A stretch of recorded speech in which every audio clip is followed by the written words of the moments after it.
Welcome to eCourt Reporter's Marketplace User Guide for court reporters and legal videographers to be found and scheduled directly by law firms. Today we're going to go through the process of the use of the Marketplace Guide. We'll go slide by slide.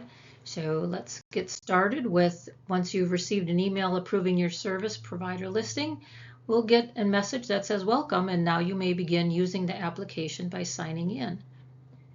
You will be directed to your sign-in page, which is your email address and your password that you used to register your profile.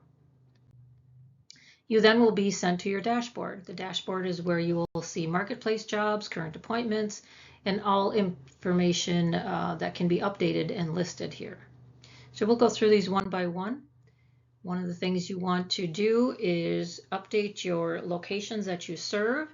So that would be any certifications in any states that you provide service. So if you are in multiple state certification, please make sure that all of them are listed. Any one city in any one state will automatically open you up for remote services through the entire state. Again, make sure that your certifications are met for the current state that you are listing, but that will open you up for finding or being found in all statewide for remote. Your marketplace jobs that match your profile is a new feature that we just launched. Marketplace gives you the opportunity to accept jobs, only the jobs that you want that match your profile, only the jobs that you're available for. So you will now receive an email notification that says an attorney is looking for services and please review the job and apply. That application is then sent back to the law firm for approval or acceptance. This is the email that you'll receive. It's a profile match. It says the scheduler is searching, and it's going to ask you to access your marketplace to be considered for this new request. In your marketplace, you'll see on the top the listing of all of the options or all of the matches all of the jobs that are coming in that match your profile. Click on the view details, and then you can apply for that position. You can review all the case notes. If there's any information provided by the attorney, perhaps they've uploaded a caption, you can view that. And again, look things over, and if everything looks good to you and you'd like to try to get this job, click on apply for this job. After you've applied for the job, you'll see a note highlighted in green that just ensures that your message has been sent or your application has been sent back to the attorney, and now you will receive an email notification if you are chosen. I would encourage you to check your marketplace regularly when it comes to remote jobs, as those go quite quickly. If the scheduler chooses your profile, you'll receive an email notification that you were selected for the job. If another service provider is chosen, you will be notified that your profile was not selected.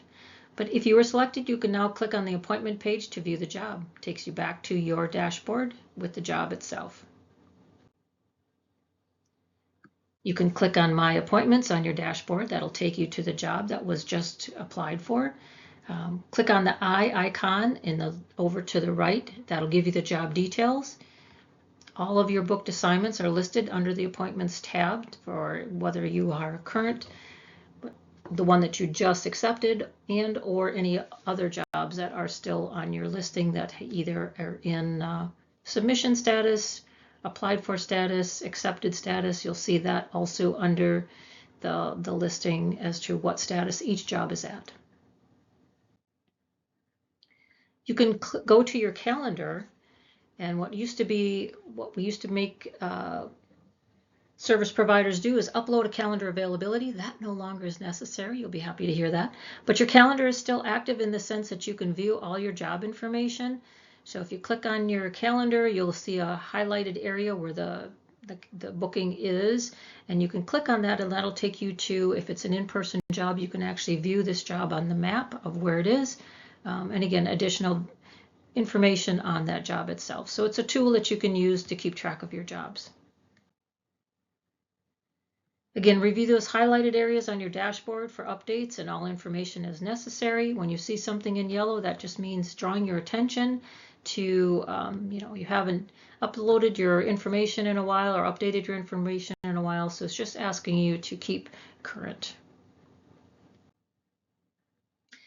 One of the big ones is update your services and prices as necessary, so you'll want to keep these current. If you offer pro bono, there's a box for that. The third arrow down shows you where to click for remote services. If you want to provide remote services, again, in any state that you are certified for, make sure that box is checked. That opens you up to statewide information or statewide findings from law firms. There's a box for special instructions. If you don't see any prices, or if there's prices that you do specifically to your profile that are not listed on our sheet, we've tried to keep this, we're all 50 states, so we try to keep it as condensed as possible, but yet cover all aspects. But we know that many court reporters have additional services that may not be listed on our price sheet.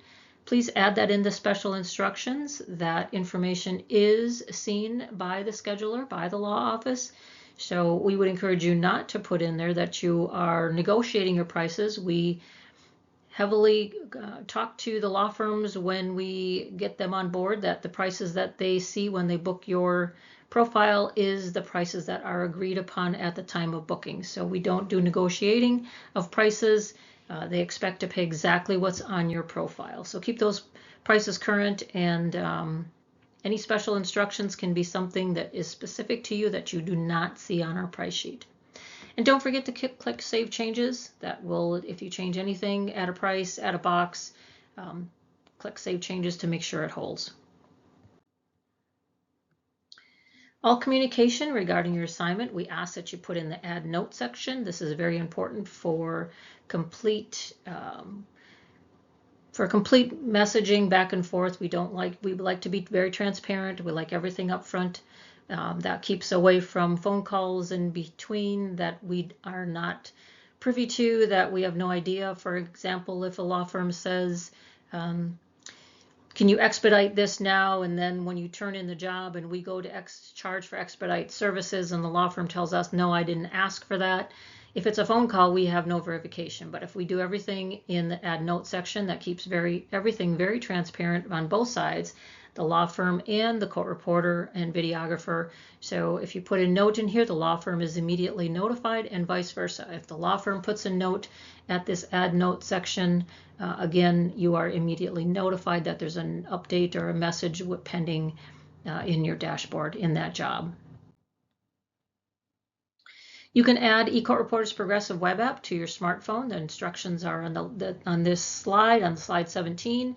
I'll note that this PowerPoint is available at any time on our Resources tab at ecourtreporters.com. So if you lose track of where you can find this information, go to our Resources tab at ecourtreporters.com, and you will find this information as well as many other tips and help, frequently asked questions, things on that resource tab.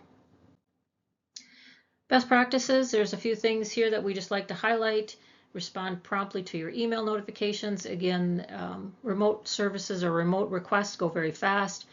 Frequently review your marketplace for available appointments. Review and update your rates, certificates as needed. Select that remote services, Zoom, etc. box to ensure that you are found statewide for remote assignments. And transparency is key. Always communicate with the attorney or the scheduler in that Add Note section. Do not list your prices are negotiable. Again, as we discussed, they are agreed upon at the time of booking. Keep your rates current. They are locked in each time you are booked.